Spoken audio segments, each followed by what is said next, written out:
UFC fight fans, UFC lovers, well guys, देखो UFC में ना जाने कितने सारे राइवलरी मोमेंट हमें देखने को मिले, कितने सारे राइवल्स है।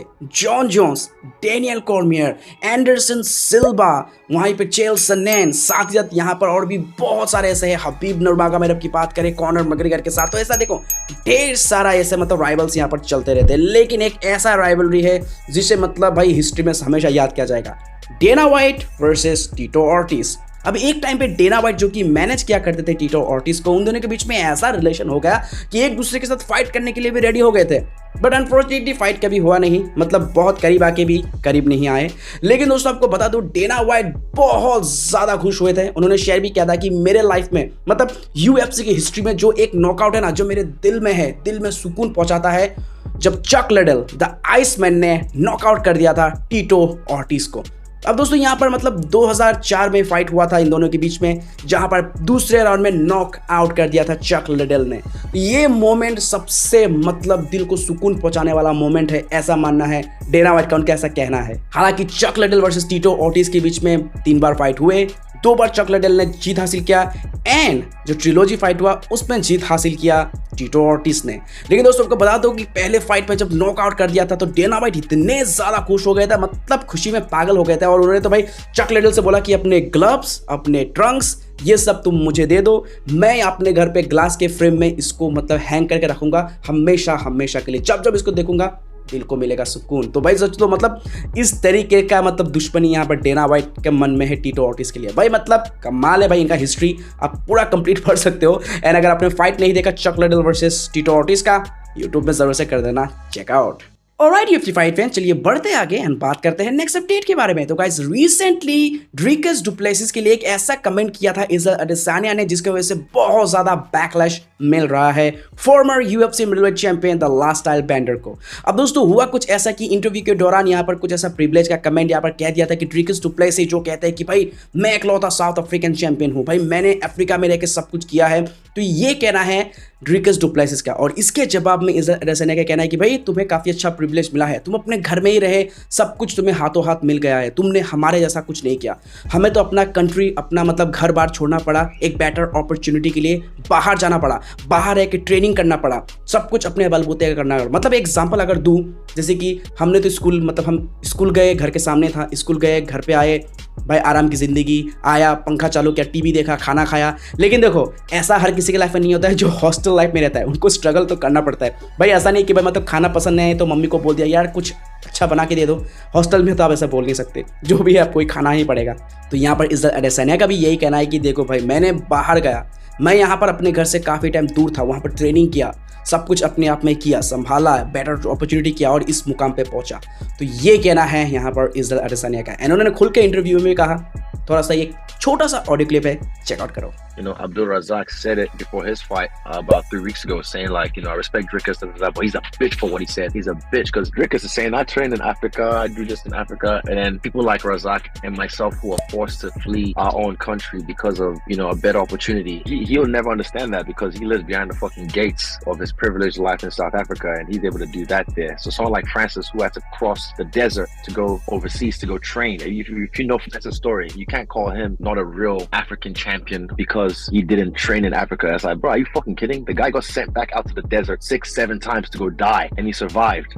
Like the things he said, and even without Francis being champion, without myself being champion, without Kamaru being champion, he would have never been champion. We paved the way for him, and then he comes out there and tries to take it all for himself. What kind बस देखा आप लोगों ने, ऐसे तो देखो African champion बहुत है, लेकिन दोस्तों सब कोई अपने घर पे रह के सब कुछ नहीं कर सकता। अगर बात करें कमारू उस्मान, फ्रांसिस इंगानो, तो इन्होंने भी अपने कंट्री को छोड़ा, बेटर अपॉर्चुनिटी के लिए बाहर गए, यहाँ वहाँ गए, अच्छा ट्रेनिंग लिया, अपॉर्चुनिटी का तलाश किया, तब जाके वो इस मुकाम पे पहुंचे।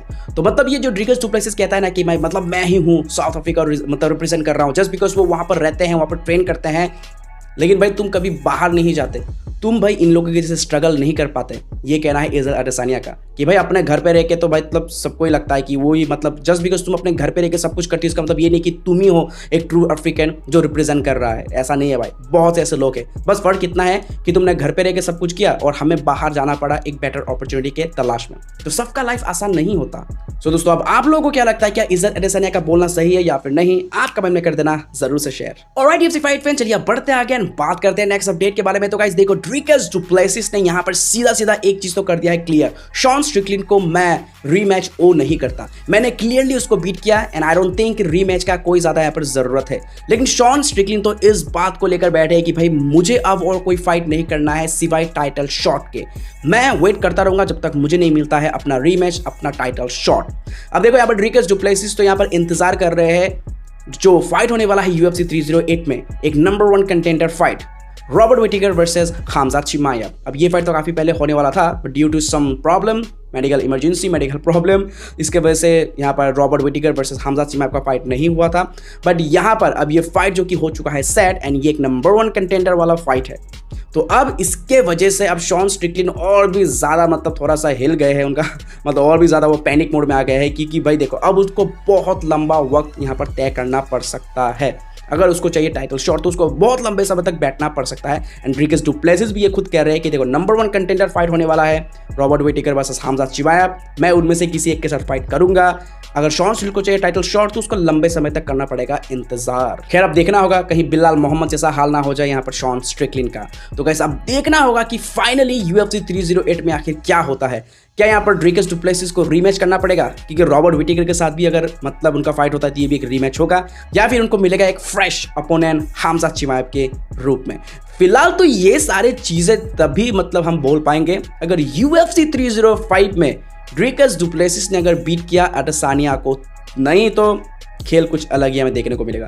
खैर अब देखना होगा क्या होता है फ्यूचर में, भाई बहुत मजा आने वाला है, बस कुछ ही टाइम और उसके बाद धमाका। ऑलराइट UFC फाइट फैंस, चलिए अब बात करते हैं लास्ट एंड फाइनल अपडेट के बारे में। तो guys Alexander the great Volkanovski, farmer featherweight champion, अब ये तो मतलब अपने यूट्यूब चैनल पे काफी एक्टिव रहते हैं, आने वाले फाइट्स के बारे में प्रेडिक्ट करते हैं। तो इस बार उनको मौका मिला अपने बहुत ही अच्छे दोस्त इज्जत अडेसानिया के मतलब फाइट को प्रिडिक्ट करने का। तो इन्होंने रिसेंटली प्रिडिक्ट किया कि देखो बहुत बड़ा यहाँ पर कुछ होने वाला है। मतलब उनका मानना है कि UFC 305 एक बहुत ही खतरनाक तरीके से एंड होगा, मतलब फाइट फिनिश हमें देखने को मिलेगा। मतलब ये डिसीजन तक फाइट नहीं जाने वाला है, फिनिश देखने को मिलेगा। लेकिन काफी सारे लोग ये कह रहे हैं कि इज्जत अडेसानिया का जो प्राइम है ना वो अब जा चुका है, अब दोबारा वो टॉप लेवल का फाइटर के साथ वो कम्पीट नहीं कर पाएगा। लेकिन अलेक्जेंडर वोल्कानोव्स्की का मानना है कि ऐसा कुछ भी नहीं होगा। जब वो ऑक्टागन का डोर क्लोज होगा तब हमें एक न्यू प्राइम वर्जन देखने को मिलेगा इज्जत अडेसानिया का, वो लास्ट स्टाइल बेंडर देखने को मिलेगा जो हमें दिखा था पॉलो कोस्टा के फाइट के अगेंस्ट, जो हमें दिखा था रॉबर्ट विटिकर के फाइट के अगेंस्ट। तो अब यहां पर देखना होगा कि अलेक्जेंडर का प्रेडिक्शन कितना सही होता है। उनका मानना है कि इस बार इज्जत अडेसानिया कुछ भी यहां पर ऐसा नहीं करेगा जिसकी वजह से उसको मतलब दोबारा बैकफुट पे जाना पड़े, क्योंकि लास्ट टाइम जब शॉन स्ट्रिकलिन के अगेंस्ट वो फाइट किया था तो वो जो फॉरवर्ड प्रेशर जो शॉन स्ट्रिकलिन बना रहा था वो थोड़ा सा यहाँ पर मतलब प्रॉब्लम में डाल रहा था इज्जत अडेसानिया को। वेल गाइस वोल्कानोव्स्की का कहना है कि देखो इज्जत अडेसानिया इतने हल्के में भी नहीं ले सकता ड्रिकस डुप्लेसिस को, क्योंकि ये बहुत ही अनऑर्थोडॉक्स फाइटर है, बहुत ही ऑकवर्ड तरीके से फाइट करता है, फॉरवर्ड प्रेशर बनाता है। बट यहाँ पर ऐसा भी नहीं कि फाइट स्टैंडिंग में होगा, यहाँ पर ड्रिकस डुप्लेसिस जरूर से कोशिश करेगा फाइट को ग्राउंड में ले जाने का, क्योंकि उसका रेसलिंग भी काफी अच्छा है। एंड भाई ये हमें भूलना नहीं चाहिए कि ड्रिकस डुप्लेसिस ने अपने करियर में बहुत सारे फाइट सबमिशन से भी जीते हैं। उसका डास चोक भी बहुत ही कमाल का है, वो काफी अच्छा चोक करता है, तो सबमिशन में भी बहुत ही कड़क है ड्रिकस डुप्लेसिस।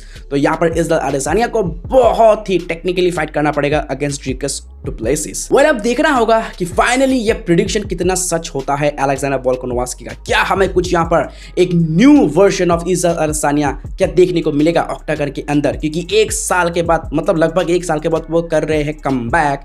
भाई बहुत ज्यादा मतलब यहाँ पर रिस्क है, दाव है, उनका लेगेसी होगा लाइन पे भाई।